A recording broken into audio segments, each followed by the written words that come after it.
জামুরিয়া থেকে বীরভূমের মাদক লিঙ্ক ভেঙে দিল জামুরিয়া থানার পুলিশ। 48.59 গ্রাম হেরোইন সহ ধরা সরবরাহকারী শহীদুল। গোপন সূত্রের খবর ছিল বীরভূম থেকে নিয়মিত মাদক ঢুকছে শিল্পাঞ্চলে। রবিবার বিকেলেই সেই ছক ভেদ করল আসানসোল দুর্গাপুর পুলিশ কমিশনারেটের জামুরিয়া থানার পুলিশ। জামুরিয়ার বজন্ত্রীপুরের বাসিন্দা শেখ শহীদুলকে পাকড়াও করা হলো 48.59 গ্রাম হেরোইন সহ। পুলিশ সূত্রের খবর, দীর্ঘদিন ধরেই মাদক গাঁটছড়া বেঁধে রেখেছিল শহীদুল।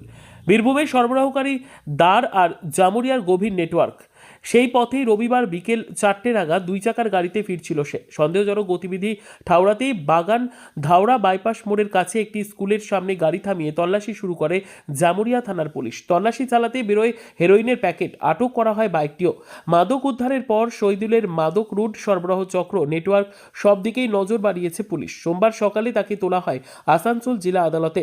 জিজ্ঞাসাবাদের স্বার্থে পুলিশ হেফাজতের আবেদন জানিয়েছে তদন্তকারী আধিকারিকরা। মাদক যোগের গা ছমছমে গিরিখাতের কতটা উঠল আর কতটা পড়ে রয়েছে অন্ধকারে এখন তাকিয়ে জামুরিয়া।